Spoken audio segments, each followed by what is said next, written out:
you this. How many times have you had those students that it doesn't matter how many times you make them move their clip to yellow, move their card, turn their card to yellow, it doesn't do any good. So I have started using this year a method called behavior contracts.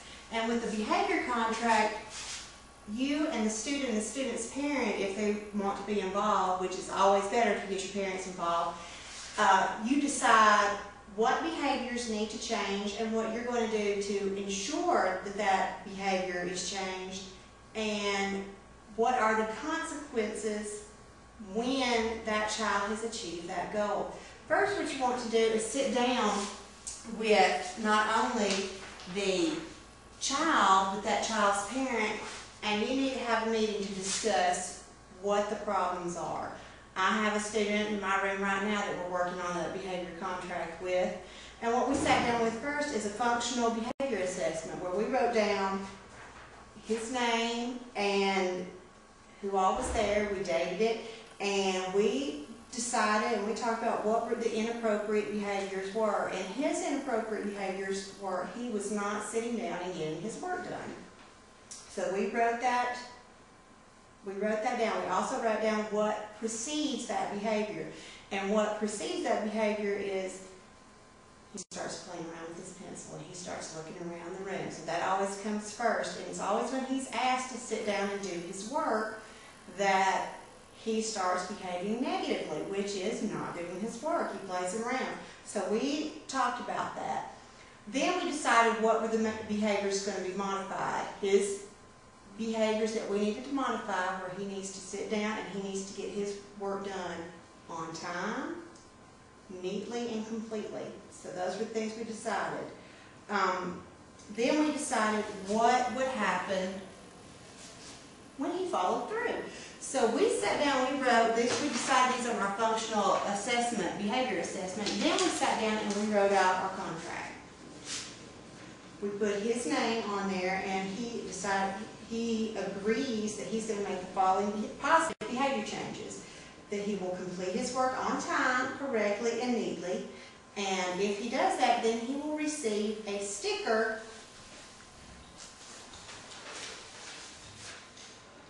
on his frog sheet. And for each completed assignment that's done correctly and done on time, he gets a sticker.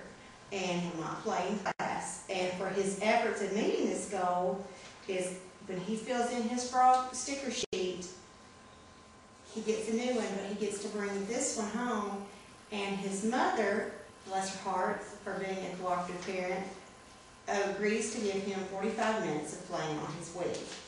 Now, sometimes you will have parents who may not want to participate in the behavior contract, and you may all have parents that think it's a school issue and not a home issue.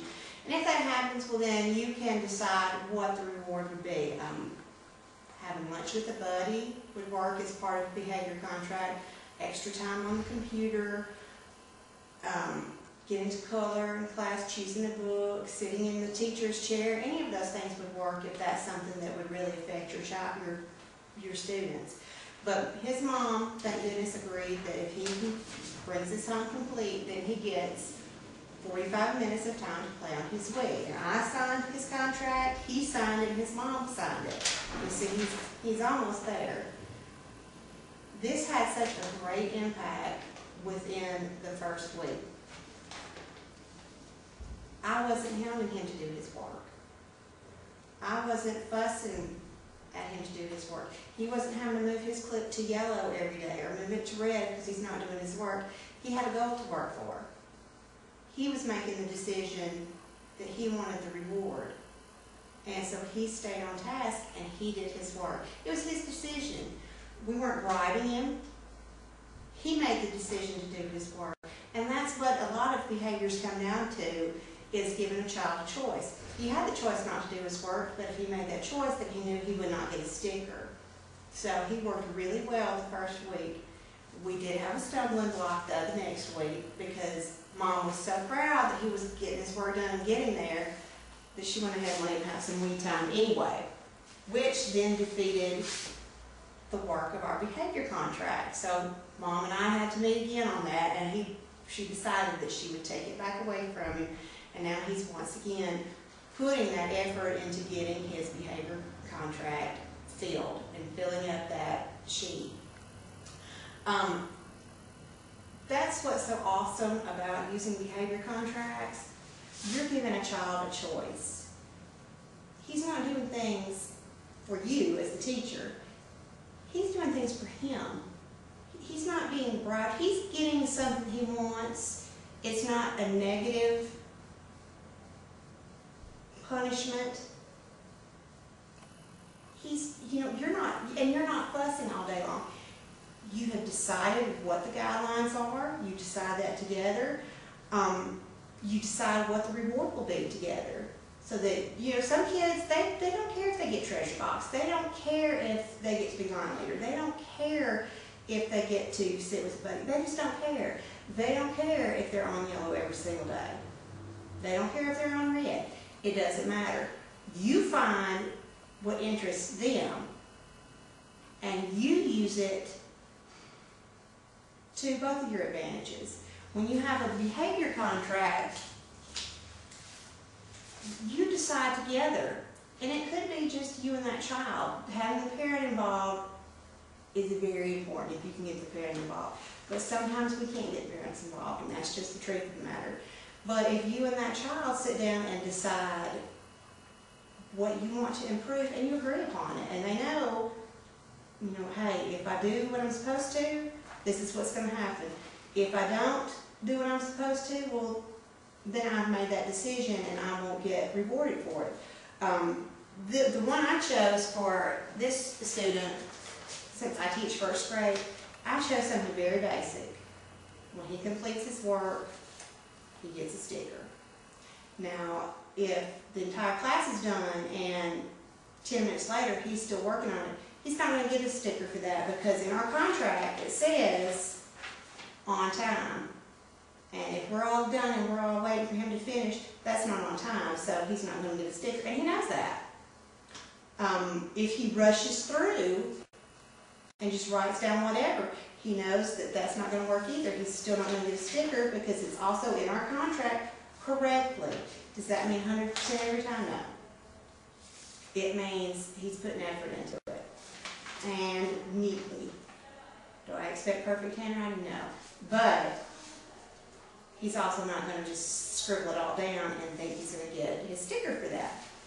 You might choose something a little more complicated depending on your students. Here was another reward system. You can decide however you want to do your contract. Include anything that you want on there and anything you and that child agree upon.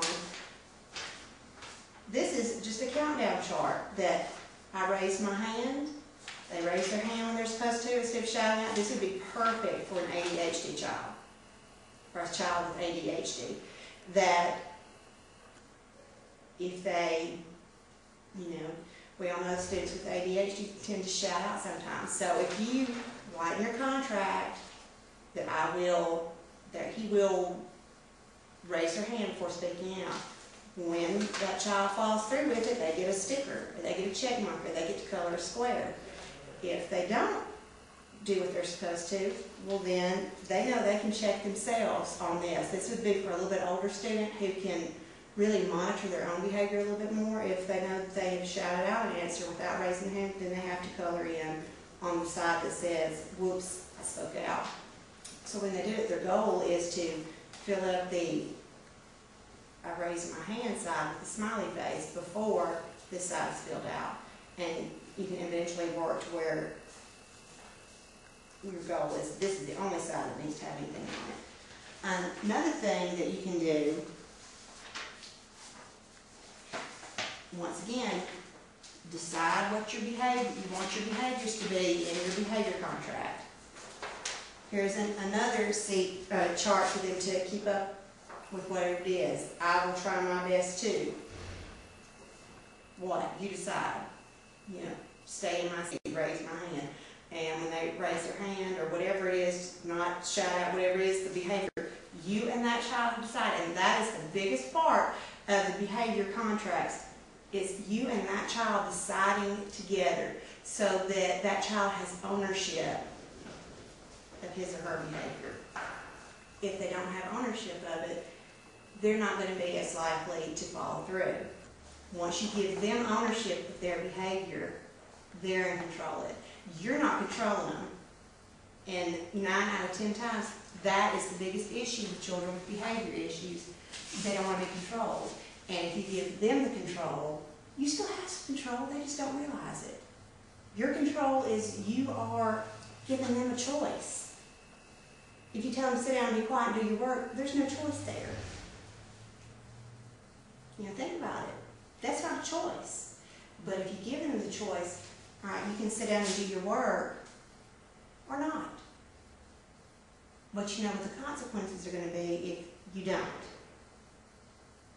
If you do, awesome, good for you. You are on task for our contract. If you choose not to, well then you are not fulfilling the contract and you won't get to proceed on to whatever it is that you want. I have found since I started doing behavior contracts, my day goes much more smoothly. I am not harping at kids, get on task, get busy, get busy. They know. They look at their behavior chart that they're keeping up with that is in conjunction with our behavior contract.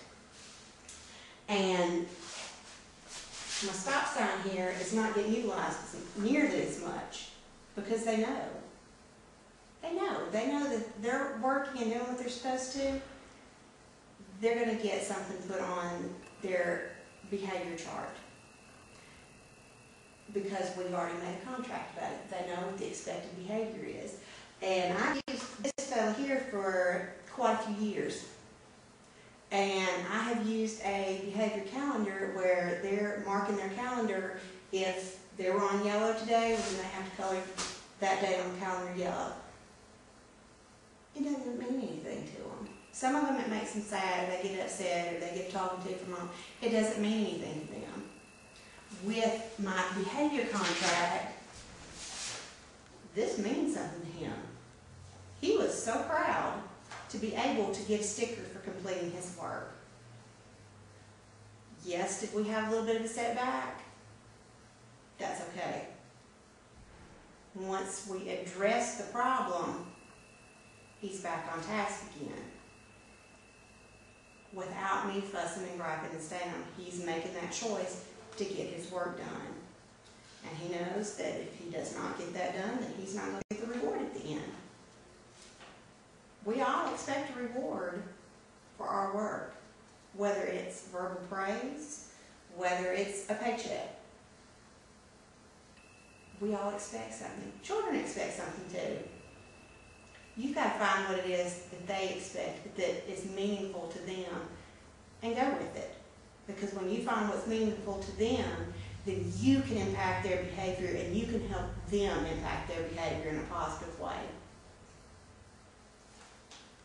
I highly recommend it. There's a couple of websites that you can get free behavior contracts from. One is www.freebehaviorcharts.com. It has several of these charts. Some of these I got from specialed.com. I think is what that website was. It had these. This specialed.about.com is where this came from. Plus, these are excellent documentation when you are having to provide information when you bring a child before BBSST and you have to have baseline data. You can always use the functional behavior assessment as your baseline data, and then from that make a behavior contract that you can keep up with improvements on that behavior to show as documentation if you have to refer that child for special education services later on. So I highly recommend using these behavior contracts because you'll find a very positive outcome in your classroom.